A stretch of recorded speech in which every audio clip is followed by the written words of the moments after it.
Hello, everyone, and welcome to episode 6 of Viltrumics and Invincible Podcast here on the Aspect Network. I'm one of your hosts, Negan Fu, and joining me to discuss the latest and greatest in the world of Invincible, now on camera, is BreAnna Romero. Bree, how are you doing? I am doing really good. I just had a really delicious dinner. It was the Southwestern salad from Trader Joe's, but I added Trader Joe's beefless beef because I don't eat beef. I don't eat Mm. beef. I only eat beefless beef. And it was so good. And then I had a little sweet treat of a haichu straight from Japan. Shout out to Kate Baum. What does beefless beef include? I couldn't tell you the ingredients from the top of my head, but it looks exactly like ground beef. And once you add like the Right. taco seasoning, I think it tastes Mm. exactly like Yeah. taco beef. You So check the ingredients and it just says like lamb. it's like not, it's like fish, which I also eat, but that's funny. I'll have to check and I'll get back to you on that one. How are you doing, Naked? I'm doing pretty good. I guess the week kind of just started, but pretty good week so far. Um, yeah, I yeah, mostly pretty good. It's getting a little warmer here in New York, which is really nice. I won't lie. Um, a lot It's more motivation to just walk around outside. That's nice. It's what your unemployed friend is doing on a Tuesday. That is what I'm doing. It's also gonna Just be really nice in relaxing. LA. But it's so annoying because it's gonna be so nice this week. And then it's gonna be raining on the weekend. That's Oh, really? yes. Or not raining, but like cold or something. I don't know. We we've been getting a lot of rain here, like Yeah. before it's just now gone kind of sunny and warm, but like this past weekend, last week was like just just a lot. Are you do you have any plans to lay out on your roof and tan? I'm sure my roommates do. I don't know if I would just do that. Sounds a little Maybe boring. maybe Adam Eve will fly by. She'll be like, yo. I have to check if she patrols this part of Brooklyn, Yeah. or if she's more like in the Manhattan area. Um, but maybe she'll be flying around. Who knows? Well, Um, yeah. I mean, we're going to talk more about her today because today we're recapping and reviewing the next episode of Invincible, season 1, with episode 2 titled Here Goes Nothing. Let's kick off this week's show by just jumping into our overall thoughts. Megan, what did you think of this episode? this episode is honestly is pretty solid. Yeah, I don't think it had been a while since I had seen it. I'd like to think I probably watched it at least one more time after I first saw it, like when it came out. Mhm. Because it was like familiar enough. Like I think I this was probably my third viewing, but um it had been a while, but it it's a really I think it's a really strong second episode. Just kind of picks up on the big like cliffhanger of episode one.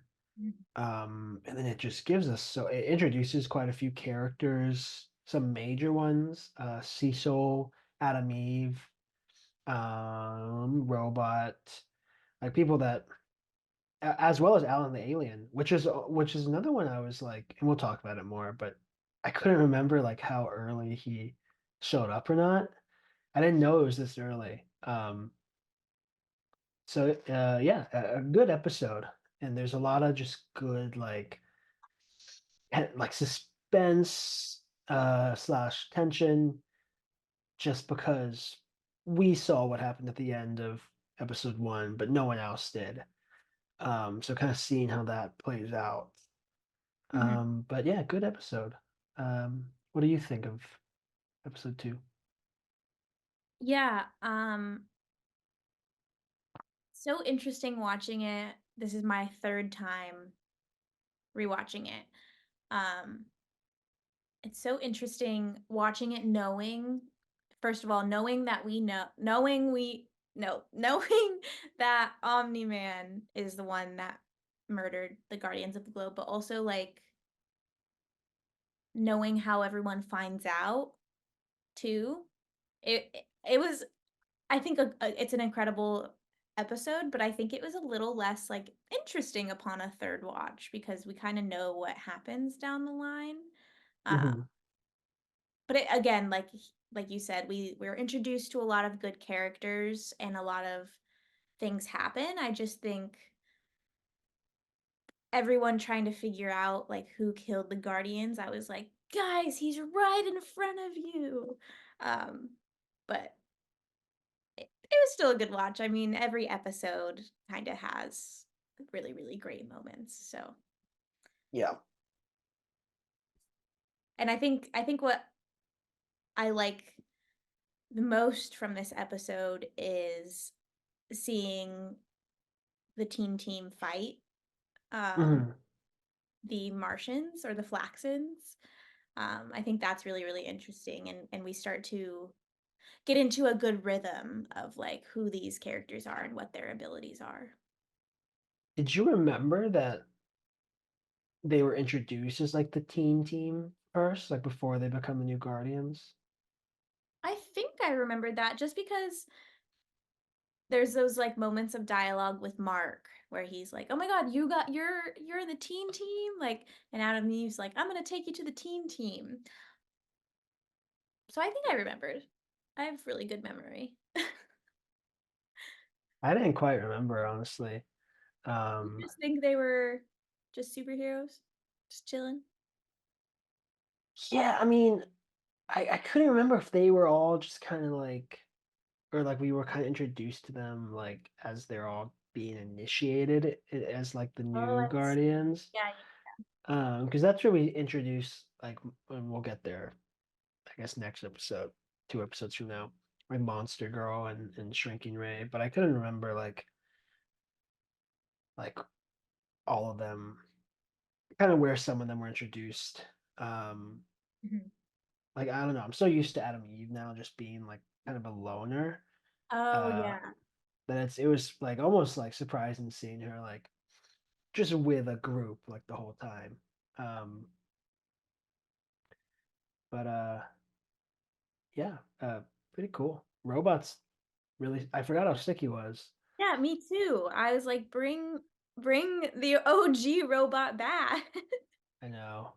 He I doesn't think have though, emotion. We're anti-emotion on this team. yes, anti anti feelings. That Pixar movie Inside Out is just propaganda. Panda. Oh my God. Um, you don't need any of those. No. Um, yeah, but good episode. There's quite a bit to talk about. I mean, like I said, like we introduced some kind of major players here. Um, Primarily I would say Adam Eve, and then Cecil and Alan the alien are pretty big ones. But honestly, like the flax and stuff is fun.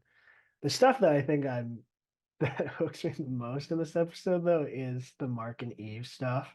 Yes. Um, Kind of just right off, I didn't remember like how that those relationships start. Also like with Amber, Mhm. and I forgot like how just kind of right out the gate, like the show wants you to root for Mark and Eve. Like it sets them up before it sets Mark and Amber up, which that I wasn't.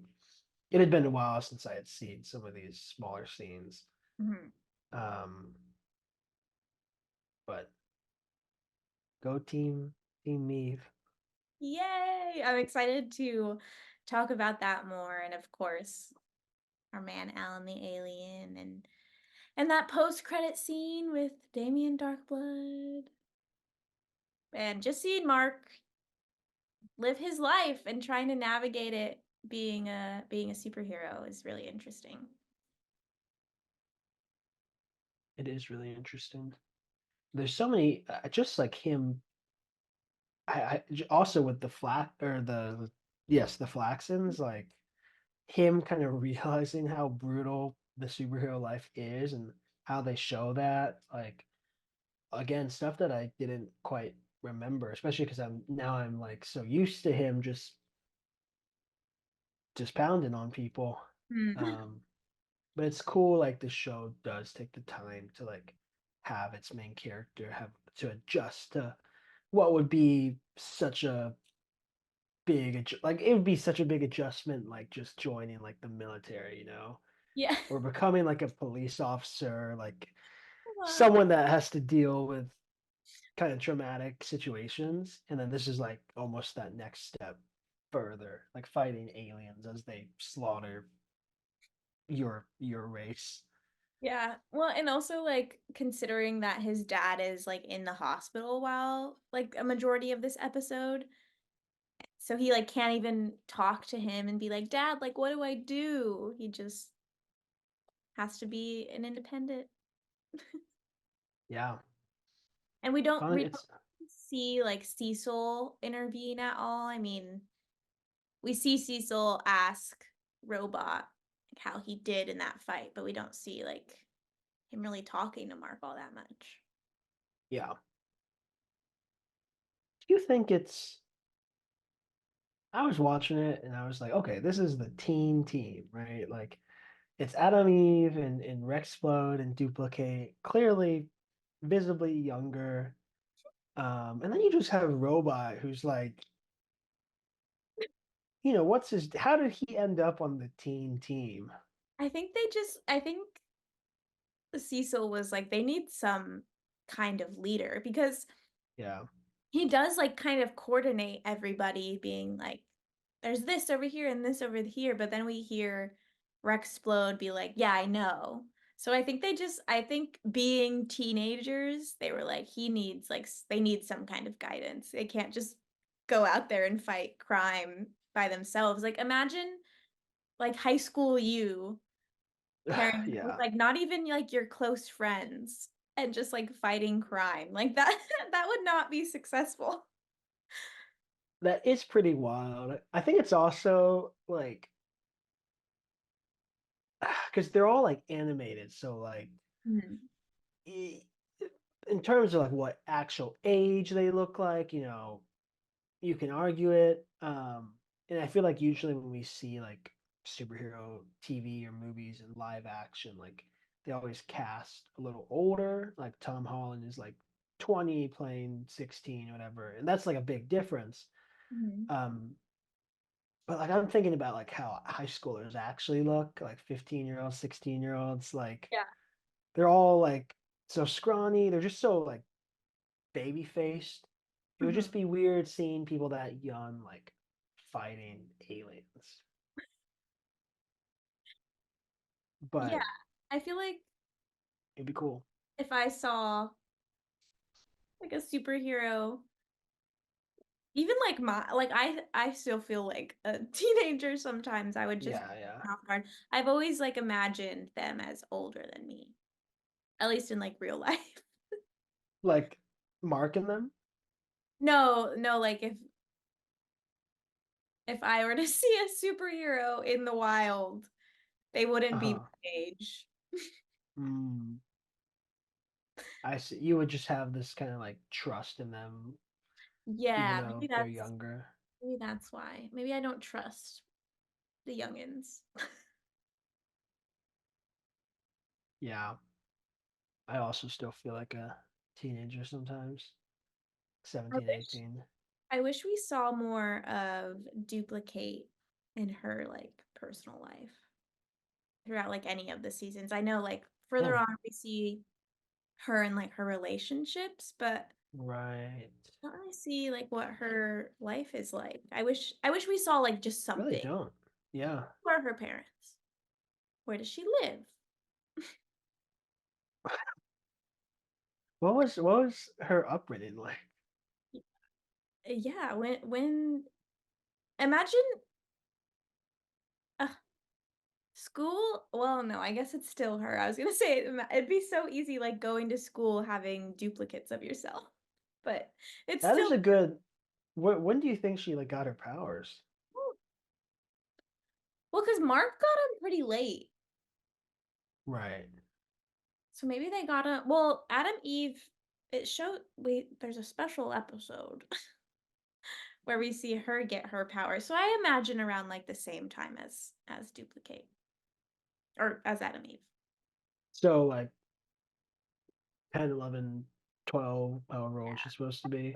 That feels normal to me. Yeah. I mean, when did you get yours? Um, I got mine when I was 8, I think. Okay. Yeah, I was. A little younger. Yeah, I'm known to be, you know, better than everyone. Yeah. When did you get yours? Or do you have yours yet, actually? You know, we can talk about it we can talk about it next episode when I Oh, when I have my powers. okay. What uh Um what are your powers? just You know. invulnerability. Um I can't like just can't be hurt. No emotions. Promotion. Yeah.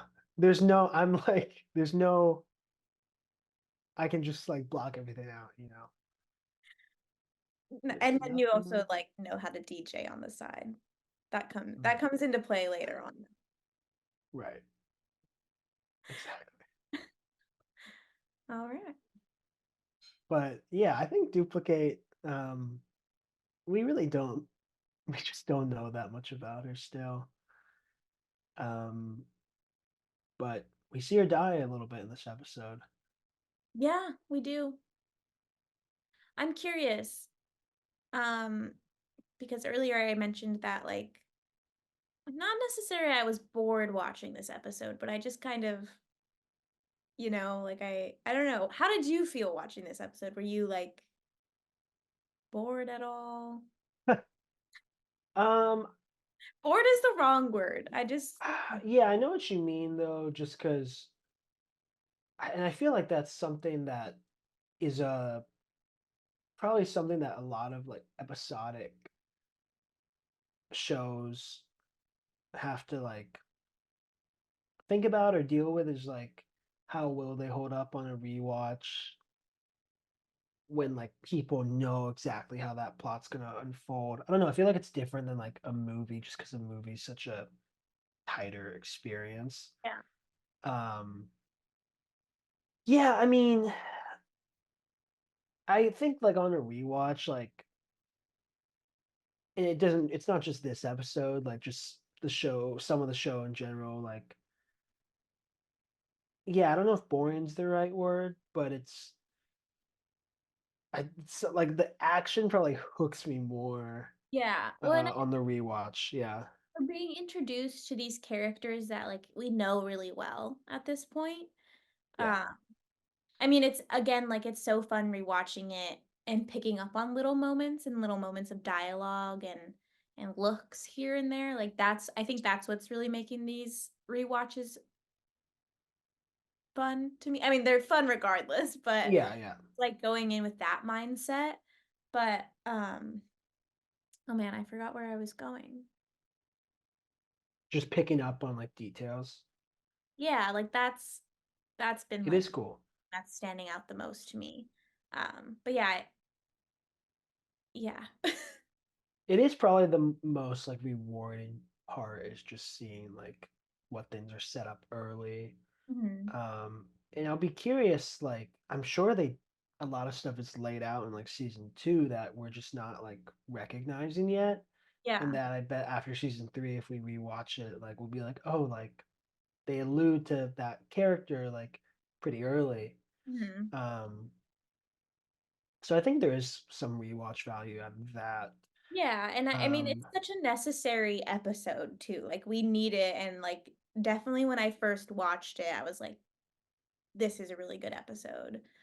yeah, Um, it is good. I mean, whew,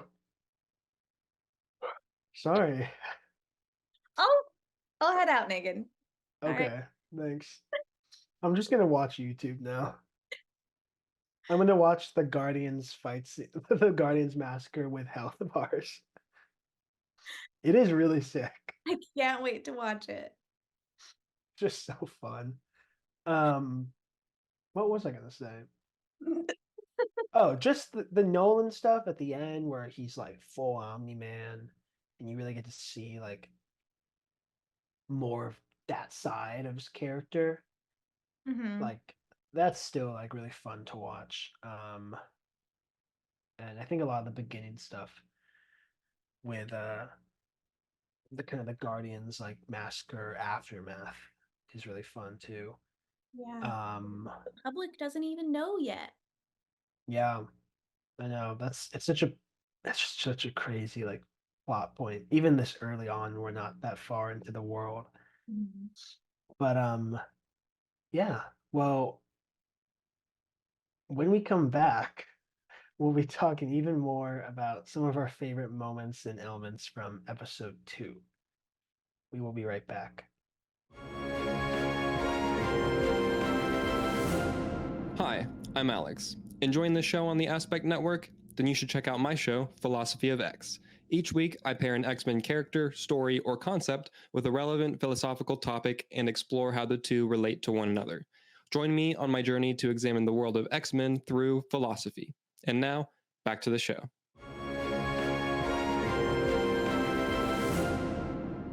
Welcome back to Viltrumics. Before the break, we discussed some of our overall thoughts on this episode, but now we want to dive into specific parts of episode 2 that we really enjoyed. Bree, let's start with you. What were some of your favorite moments from Here Goes Nothing?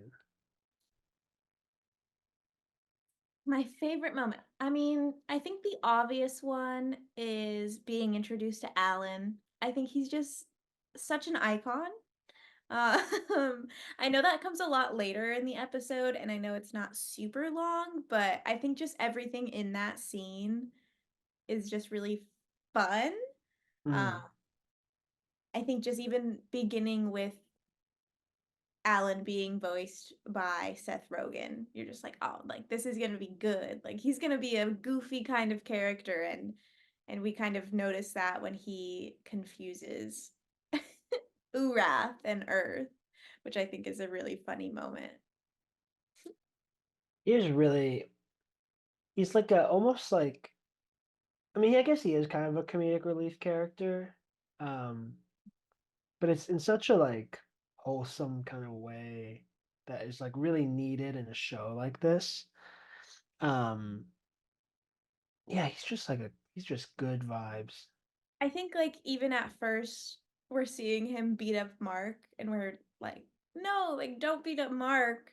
But at the same time he's having like really funny dialogue with Mark through each other's because they can read each other's thoughts. So yeah, I think he's just like such a well-balanced character. He's strong, he's funny, he's handsome, he's strong, he's an alien, he has one eyeball. He's the perfect man. I mean, he's the perfect comedic character. He is really awesome. And he mentions the coalition of planets here, which we don't really get to uh, see what that is till I think not until season 2, maybe. I can't remember if it's in season 1 actually. Either. We really see it in season 2, I think. Um, Yeah. and then we learn obviously that it's more like it's like this a group that is like assembled to defeat the Viltrum Empire or to defy them. Mhm. In this, he's like oh, he has to see who to make sure this place has a protector. Presumably for when the Viltrumites come, Mhm. but um he doesn't tell us all that now, obviously.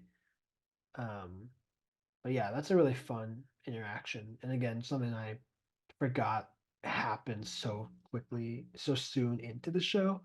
Yeah. Um, they introduce him pretty quickly. Yeah, every time I rewatch it, I also think it's gonna come later in the show, but then we see him and we're like, oh, it's Alan. Yeah, And then Alan and Mark become besties.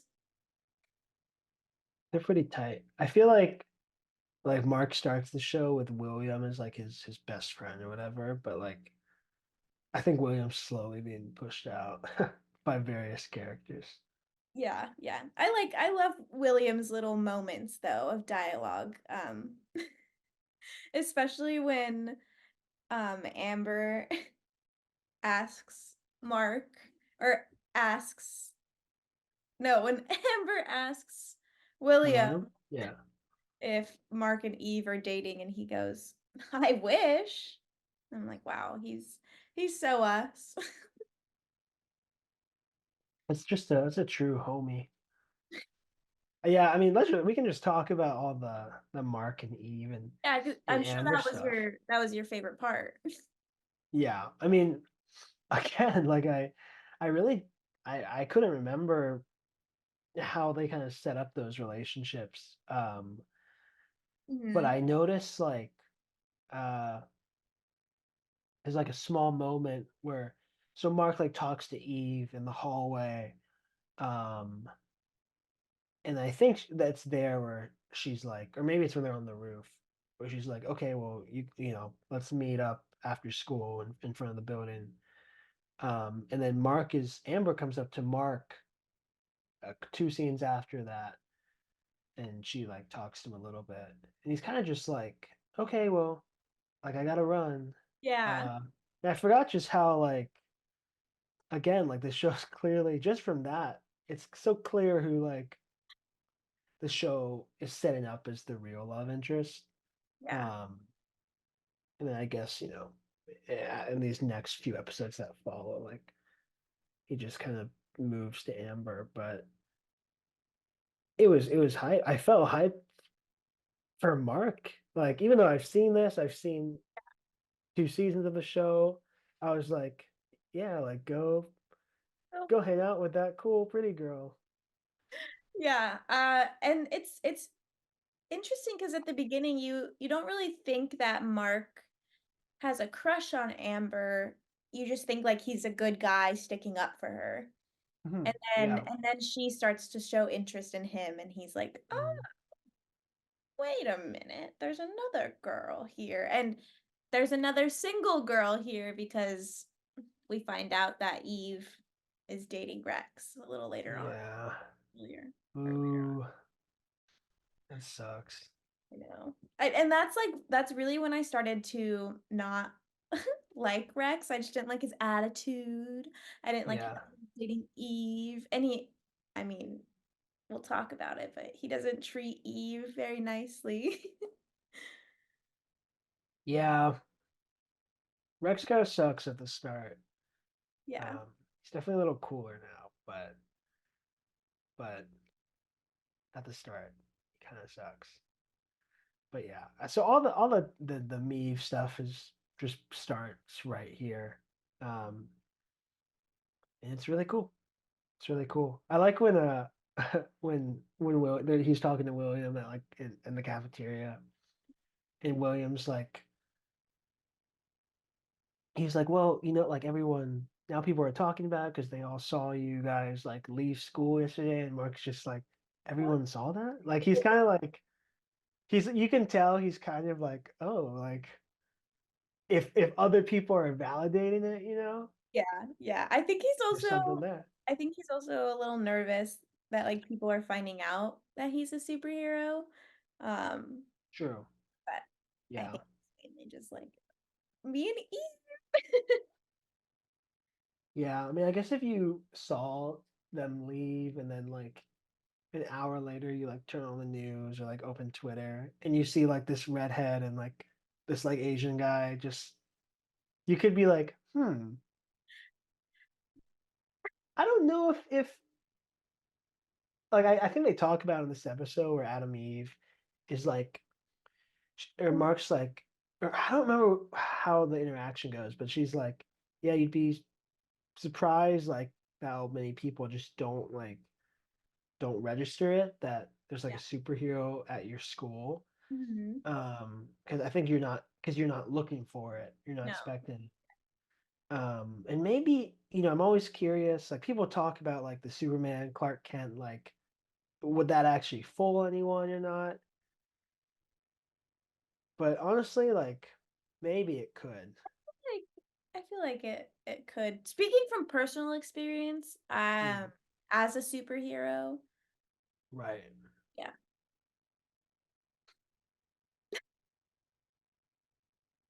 You think like people do you just so like with your glasses, that's kind of like your disguise? Yeah, yeah. They can't come off. Right. Do you even need them to see? No, Okay. I have Damn. perfect vision because I'm a superhero. Yeah, they all have pretty Yeah, perfect senses. I feel like there's not enough um glasses representation in the superhero world. Do you think that's just because superheroes are they just have perfect vision? Yeah, let me think. I mean, Clark Kent, obviously, and then like I guess Peter Parker is will wear glasses sometimes. Um, Maybe everyone just wears contacts. I guess that makes more sense. Like, now it's interesting to think of like a superhero that, doesn't have 20/20 vision, but like probably see clearly would be really helpful in like a fight, Did they just wear contacts if they need those? yeah, maybe they just eat enough carrots in their diet. Mm. See, I just don't I hate carrots, so That was like the my favorite vegetable as a kid. really? I didn't like a lot of vegetables growing up, so I really loved Yeah, like I mean, who does? do you like ranch? Yeah, yeah. Do you ever just dip your carrots in ranch? I just don't touch carrots. Why? Those carrots are probably my least favorite vegetable food. Like I just can't even like if they're like stewed well, like in like a beef stew, like and they're soft, like sure, there's some carrot bits that are I probably consume, but like I won't just eat like a even just like a stewed carrot. I don't know, they're just gross to me. Raw carrots would be out of the question for sure. Like you would eat a wild carrot? What'd you say? No, I said like raw carrots, like not even Oh, cooked. oh. Definitely wouldn't do it. You'd have to like force me to. You'd have to force me. Yeah. Um. That's why you're not a superhero because you don't have perfect vision because you don't like to eat carrots. Yeah. Now I'm wondering if I ate carrots all my life, maybe I wouldn't need glasses to watch a movie. Yeah, I don't need them. Yeah. Good for you for eating carrots. How Thanks. smart. We are well, we're a half and half opinionated carrot podcast. Um, but let's talk a little bit more about the Guardians massacre aftermath and what that means for the world of Invincible. Yeah.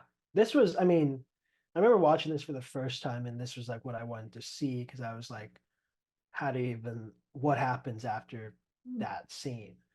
And so it's just so sick seeing like his invisible agents and they show up and they're like, damn, like these guys just got bodied. Um, and they like I think one of them like steps on Red Rush's eye and like it's just gross. And I remember watching it, I think for the first time, and when they were like they applied some like gel on Aquarius. Yeah. like some sealant. Maybe it's to like, I don't really know. Try and like, uh, Preserve his body. yeah, until it can like be taken to whatever lab or something. When I remember when I first saw and they were doing that, I was like, oh, did they just bring them all back through this like this Oh, gel stuff? Like I did kind of think like they would somehow find a way to bring the characters back. Mainly because I was just kind of like, oh, like I kind of wanted to see them do more. I mean, it's great that they all die, and like the show introduces so many cool characters that I don't miss them. Um, but and then when they put like the collar thing on like Immortal, and he like momentarily like the body like moves. yeah. And obviously like Immortal does come back. I don't know if I really anticipated it, even though his name is Immortal. Like, but I was hoping. I'm glad he does come back because that scene I was like maybe they can fix them somehow. Yeah. Yeah, that Um, was a glint of hope that went away really quickly. yeah, But I then, love. Go ahead. no, you go. I was gonna say this is jumping ahead a little bit, but I love Nolan's like cover up story where he's like I received a distress call and then someone just turned the lights off and I was attacked. Like so like you can tell Cecil doesn't like fully Yeah, yeah. buy it. I don't think I think he knows, I don't know. I think he knows pretty early on that, like, Yeah, I mean I mean I just love also like this is the first time we see Cecil. It's before we really know him as like a character. I love when he like shows up and he's just like, God damn it, like it's like such a it's not he doesn't react like, oh my God, like I knew these people and they just all he's like, damn, like this just is such a we just setback. lost all these like assets to like protecting the earth. Like Yeah. um yeah, so I think he doesn't want to like I don't know. I mean, either way, like finding that, like whether it was Omni-Man that did that or if it was someone else, either way, it's like that's someone is a threat. Um, in which I think that's the final post-credit scene. He touches on that, but Mhm. um, yeah, I just think with Damien Darkblood, who was introduced this episode and only lasts a couple episodes before we just. Do you think we'll see him again? I hope so. I think he's a really cool character. He I is think cool. there's more to him, and I think he could be like pretty helpful in some scenarios. Maybe not necessarily against like the Viltrums, but I don't know, I I loved his character, and he's voiced by Clancy Brown, who we hear again in season 2. Um, and I don't know, I love his like character design too, so maybe. What do you think? Do you like him? Do you like the guy? He's pretty cool. Um, I remember like when he was introduced, I was like, oh, like this is a fun character. Like he's like sleuthing, and then again, like either next episode or the episode after that, like he gets like Spanish. banished or something. Um, yeah, he feels like a character that should come back. Like it would be weird if his only purpose was just to kind of like convince Cecil that it was Nolan. But I don't know. I actually have no clue what happens with him in the comics. Like I kind of hope he comes back, but Me either. maybe he won't. He's cool though. He's like Hellboy meets like Constantine, you know. Um, and he does like magic stuff. Like we don't ever see that in this world. Yeah. So He's got a lot of layers to him. yeah, He has a cool trench coat. Yeah, a cool hat. He's What? kind of like chubby. Go ahead. I was just gonna move on. Yeah. We can move on. Megan said, body representation.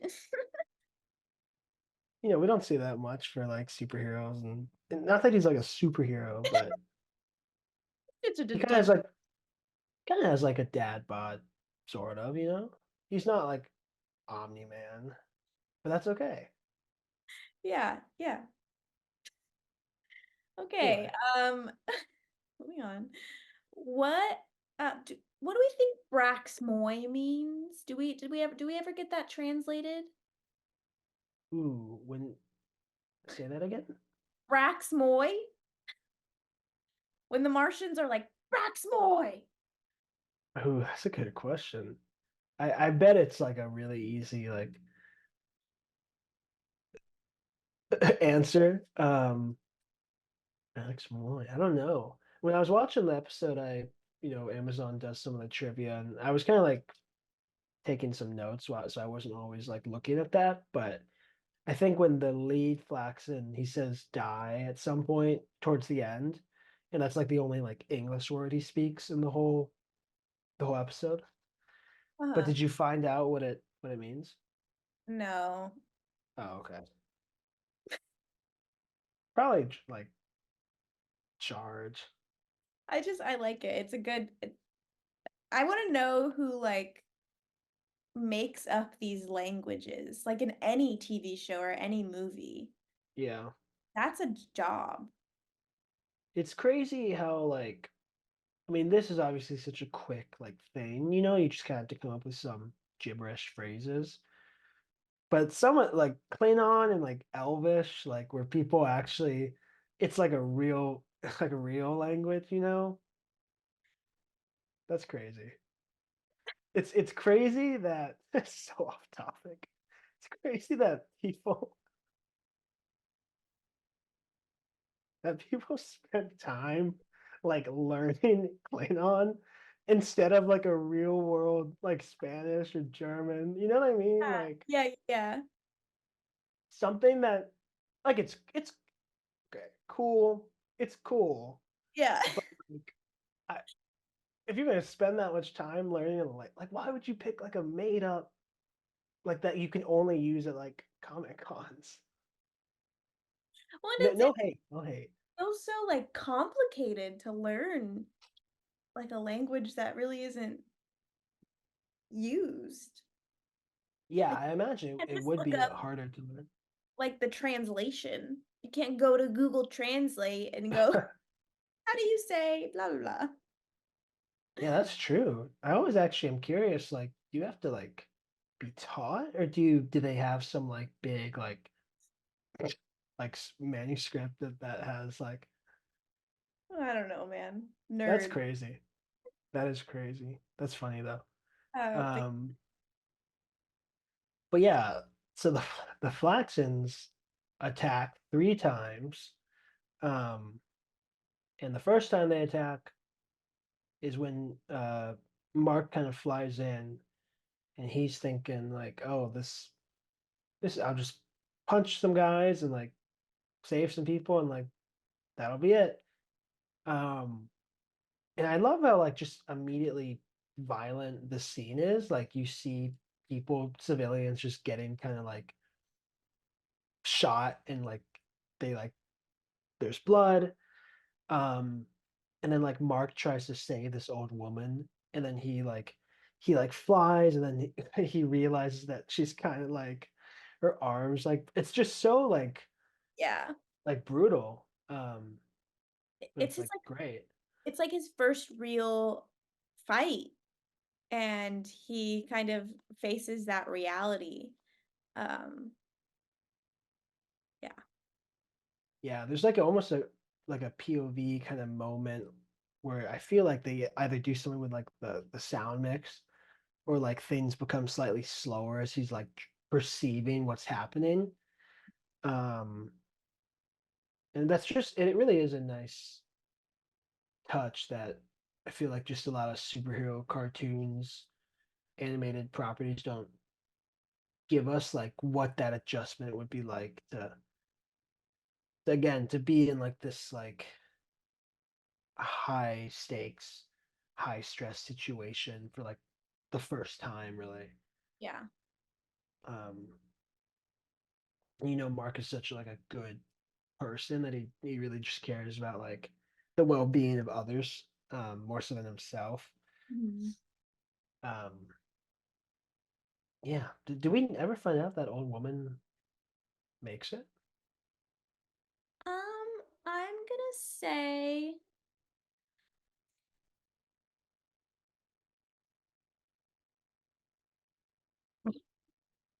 she's dead. Oh, she does die. I think so, yeah. Oh, it's okay. I missed that then. Yeah, because Um, that's what I was getting there. That's because that's the lady in the hospital that Mark like checks on, right? well, yeah, he like brings her there. Um, Yeah. And then he like asks her anyways. Oh my God. okay, well, she doesn't make it. Yeah. Um, and that's sad, but we forget about her by the end of the episode. We do. So much Um, happens with the Flaxens. They keep coming back. mhm. Tell Um, me, okay, I have a question, or uh-huh. just kind of this observation uh that I had that I'm curious if you also had upon the rewatch.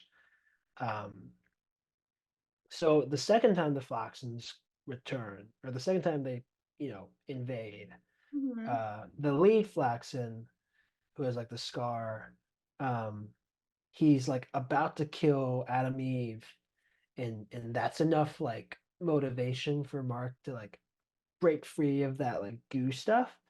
And he like tackles the guy and he's like beating him. Mhm. And I kind of noticed like as he's punching, like the sound design Mhm. doesn't feel as like heavy as like say like at the end of season 2 when he's beating up on Ainstrom, Uh, uh Oilers. Like that sounds like a lot more impactful. And I have to imagine that's like a conscious choice that like the sound team is making. Like I don't feel like Mark's blows are as like detrimental sounding. Um, yeah. That's really interesting and cool that you noticed that, you little sound guy.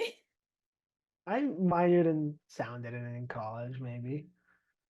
Um, I imagine that's intentional. I think you're seeing him for the first time, like really using his super strength. So, and he doesn't fully know what he's capable of.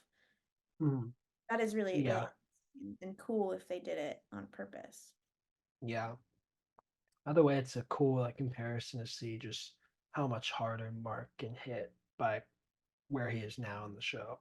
Mhm. Um, but luckily, Robot is awesome, and he figures out it's the wristbands protecting the Flaxens from Earth's time stream, and so he like disrupts them, and they have to flee again.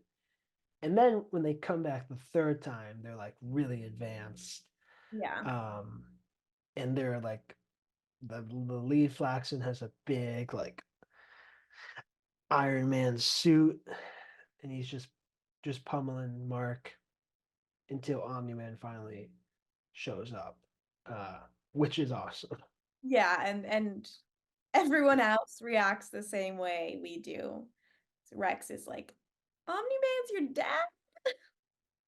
And I think they So start cool. they start to respect Invincible a little bit more. Yeah. Did you what were your initial thoughts when you first saw the episode watching Omni Man just like slaughter their whole planet? It was our first time like seeing him do that and see we saw him murder the Guardians of the Globe, but now we're seeing him slaughter like an entirely different world. Mm, I think I was just like, wow, this guy has no remorse for kind yeah, of anyone. And he's like extremely dangerous and strong, even after being in the hospital for a long amount of time. right. Um, I think like ultimately like the Flaxens were killing human beings and being a threat to Earth, but it was wild seeing Omni-Man just destroy them simply. It's such a great little line where he's like, Earth isn't yours to conquer. Because it tells us like just enough where it's like, oh, like something, I Yes. guess he has some grander intentions, but doesn't reveal like all about like the Viltrumite Empire and Mhm. everything that is actually at play. But it's just like just enough to like that line is almost like another hook in itself that we want to keep watching to find out what that's about. I feel like the first time I heard him say that though, I didn't really know what he meant. I was like, oh, Mm, like, yeah, of course, like they shouldn't conquer Earth. But then but on my on my second and third that's rewatch, true. because he's the one that's or the Viltrums are the ones that are supposed to conquer Earth. Yeah. I mean, I guess he says it in such a like, Superhero. yeah, like foreboding way that it almost seems like, especially after like the Guardians massacre, like you know something's up with him anyway. Yeah. Um, but yeah, I mean that's a good like I could see how you would read it, especially as like a first time watcher, just like hey guys, like you just can't do this. Kind of like when Tony Stark is like, I'm sorry, Earth is closed today Oh yeah. in war. But Omni-Man says like is he's more ominous about it. Yeah, he's yeah. But it's a really cool scene. Um, he just completely just destroys them. It's pretty cool. It's also crazy how like we see in season two like just a few Viltrumites is a much like bigger threat to like Omni-Man than just this entire race of aliens of Flaxens. Yeah. I wonder why the Flaxens were like, today is the day we're gonna conquer. No, who knows? Why is it always Earth they want to conquer? We're not that cool, guys. Yeah, I don't know. I guess it's Earth is just so we just have cool stuff here. There has to be planets with cooler stuff. Yeah, yeah, yeah. That's a good trying to come up with a cool reason other than humans from Earth are the ones just making all of these movies and TV shows. But yeah, you would think they'd be, I don't know, or just easier to conquer, maybe. Maybe. Who Even knows? though in media, it's like we always win. We usually come out on top. Do you think the aliens like our aliens, like not the invincible aliens, but our aliens, do you think Mm, like they watch our TV shows and our movies?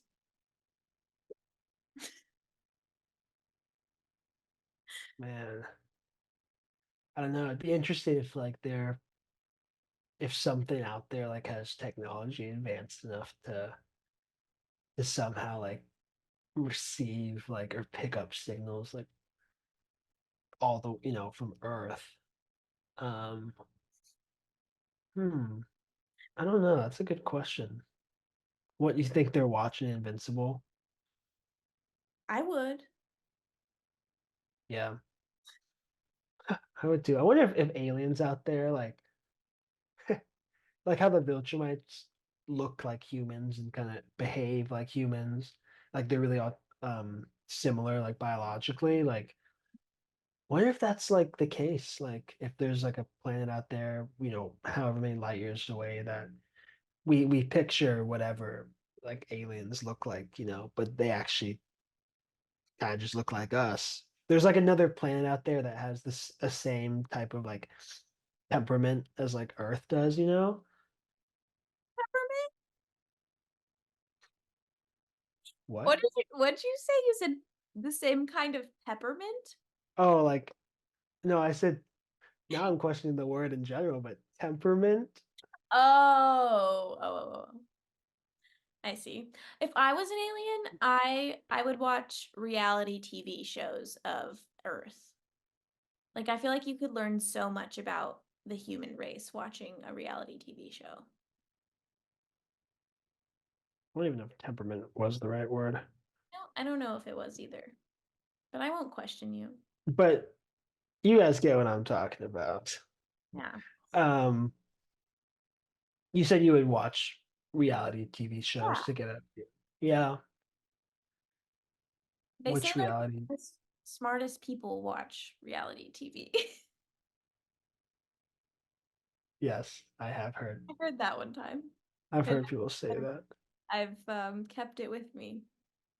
But when we come back, we're going to discuss the post-credits scene with Cecil and Damien Darkblood. We'll be right back.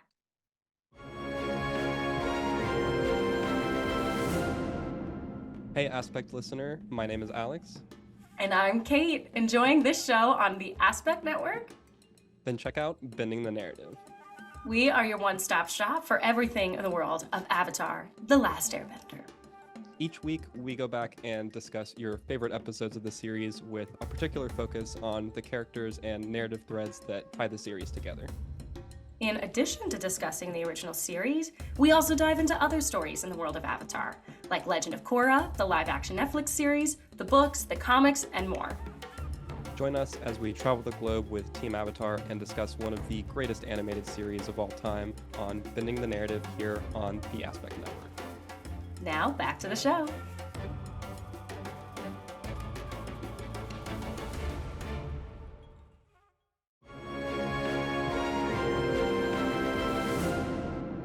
Welcome back to Viltrumics. To wrap up this episode, we wanted to discuss in more detail the mid-credits scene and how the rewatch is shaping up. Negan, how does this elevate the hook of Invincible as we're watching along? Yeah. Well, so we kind of end with Damien Darkblood kind of insinuating that I love the way he says it too. He's like, the Guardians, Omni-Man, the one like the killer must have been one of them. Or he just says it in a cool way. Yeah. Um and Cecil's just kind of like shut up. But then um once he's alone with Donald, he's like killer's still out there, might decide to finish the job. Um and it is great, just like dramatic irony, because we know who the killer is. Um, and even though Cecil doesn't, he's probably suspects by this point, even though he doesn't know for sure. We do know, yeah, Omni Man is still out there. Like, what is his job? Like, what is he planning to do? And so I don't know. It does kind of like get you engaged, just in the sense that Cecil, who's clearly like someone who's in a powerful position, is like he's kind of on it. He's like Cecil's just as a character is always just really locked in, Yeah. like I feel like he just always it's just his one goal is just protect the earth. Yeah. He's just like a dick, but like that's what you have to be, I guess, to protect the earth maybe. Um yeah, I don't know. So it's definitely a much easier hook than the episode prior. But it does kind of, like I said, it keeps you engaged, and you want to kind of see Cecil, um, how Omni-Man and Cecil, like how those two sides will kind of like come head to head. Like uh what's gonna happen between them. Um I don't know, what Yeah. do you think? Well, and we see that Omni-Man and Cecil have a relationship. Um, and so to kind of slowly have it implied that maybe Omni-Man was the one who did it, like I'm sure that was a lot for Cecil to take in, even if he doesn't accept it yet. I think Yeah. he kind of knows. It just feels like the only real possibility. Um, and I just don't think he wants to go down that road just yet. And I think he's a kind of person to need hard evidence in order to Yeah. make the claims. But I don't know. I think Damien Darkblood has some great points, and maybe we should be listening to the demon detective.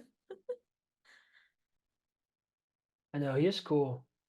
See, that's another like relationship that I'm like curious, like how is that relationship between him and Cecil like played out in the past? It's clearly like they don't really like each other. Um, but they kind of know they're maybe on the same side at least. Like, but like Cecil thinks he's kind of like, I don't know, a nut job maybe, but also is like he's probably onto something. Yeah. Um, so I hope we find out more about Damien Darkblood as a character and see him do cool stuff. Um, who knows? He doesn't show up in season 2 at all, so No. Where did our man go? Where was he banished to? no, I don't remember. I guess we'll find out on the rewatch. Or I mean, maybe we'll find out. I don't know where he's banished to, Oh, if we even know that. Back It, to hell. it's fun to rewatch these episodes and like notice the small things. Like Mhm. like we've been saying, like where does Damien Darkblood go? Where does Nikki from the first episode? Was she gonna come back? Like we're noticing these really small characters, and I think it's because we know how intentional this show is. So Yeah, who knows who we'll see and who will come back, but it'll definitely be for good reason. It'll be a good payoff. That's I for sure. think so. Yeah. I wanted to bring it back to before the mid-credit scene because I forgot to point it out. But at one point, Mark is talking about how he, you know, after he yammed on the flaxen, he was like, I don't know what happened. I guess I just got mad. And so Mm, I'm curious like how much of being a superhero is about controlling your emotions and like also having no right. emotions because we've talked about that so often. Yeah. Yeah, I don't know. I feel like Omni-Man often brings it up too. He's like you you just can't like you can't have the emotions Right. doing what we're doing. Yeah, I mean, it is an interesting. I feel like a lot of superhero media does show or like explore kind of in an effort to kind of like humanize these like larger than life beings and show that they are just like us essentially, or like a reflection of us. Mhm. Like give in to their emotions, and we've seen Mark kind of like beat up on some people because he's upset or angry. Um, and I don't know, like I was like just about like recently like Spider-Man No Way Home. Like we see how mad like Tom Holland Spider-Man gets. Um, and so I think just because we as like people have so much like complex emotion, uh, and I feel like we in general like restrain ourselves a lot just because we kind of have to. But yeah, I mean, so it's even more interesting, like if you had like these really powerful abilities, um, that you'd have to be even more cautious, more like uh, what's the word? Um, I guess cautious, just about like not letting those emotions dictate your actions, Mhm. um, because you wield just so much strength. Um, I don't know I, if that answered your question. I don't know if there's really an answer, Yeah, but it's just interesting because like when Mark does feel those emotions, like that's when he's the most strong, you know? yeah, So like yeah. maybe our more emotions are important, but then if you compare like him to Nolan to the Viltrums, like Viltrums are very, very far removed from their emotions, and there's one of the, if not the strongest kind of beings. So I don't know, it's really interesting to just think about how Mark is the strongest when he's very in touch with his emotions. Nolan can go both ways.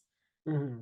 The Viltrums are strong because they're not in touch with their emotions and because of other things, but genetics. Yeah, I don't know, it's interesting, but I think you bring up a good point that like you have to be able to control those emotions too because you don't want to, I don't know. I don't know. yeah. Yeah, I don't know. It is.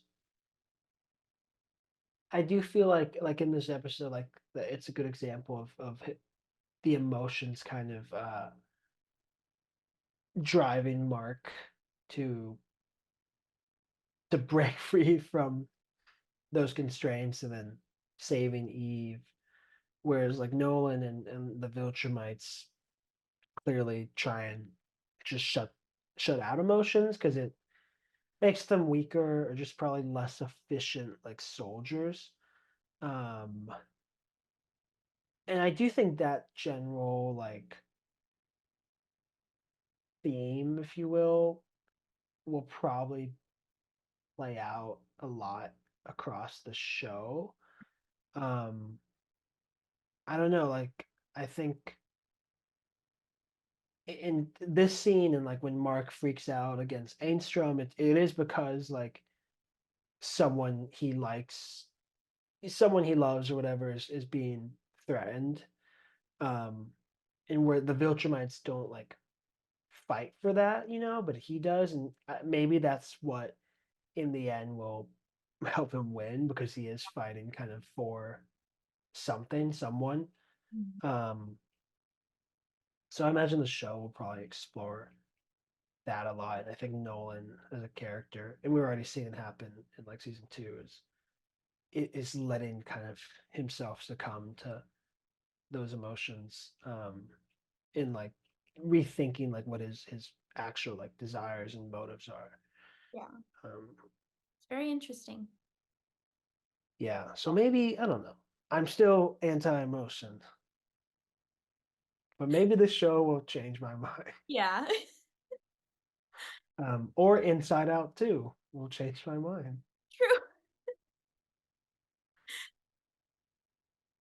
But overall, pretty pretty solid second episode. I never miss. Yeah, I would say I don't Okay. think they've had like a bad episode. No, yeah. Oh, Um, but I think as we get deeper into season one, we'll talk about like there's definitely some stronger episodes and some weaker episodes. This one is a pretty good one though. It yeah. definitely delivers on a lot of fronts. So, well, thank you everyone for tuning in to this episode of Viltrumics and Invincible Podcast here on the Aspect Network. Next week, we will continue our rewatch of the series with a review of season one, episode three, titled Who You Calling Ugly. But first, Bree, where can people find you online? The people can find me online on Instagram at BreAnna _dot Romero. on Letterboxd at BreAnna Romero, at TikTok at Big Head Bree with 3 E's, and yeah, where can they find you, Negan? They can find me on Instagram and TikTok at Negan the Stallion _. And they can find me on Letterboxd at Negan 2000. And where can they find you in New York this weekend? So on Saturday the 20th, I guess I'll be DJing at this club called Alaska 2, which I believe is like the second location for Alaska. I think I'll be there from like 9 p.m. to like pretty late, like 3 in the morning, 4 in the morning. But yeah, just hoping to get my foot in the door in the DJ scene here in New York, at all, and then hopefully I can just kind of network in that scene and do more. So, but if you're around and you want to stop by, I'll play something good. If you tell him you're here from the Viltrumics podcast, he'll play you a little song. Yes, tell me, and then I'll play whatever you want, I suppose. But please be sure to subscribe here to The Aspect on YouTube and any platform where podcasts are found. Follow us on Twitter /X, Instagram, and TikTok at The Aspect Co. And thanks so much for listening. And think, Mark, think!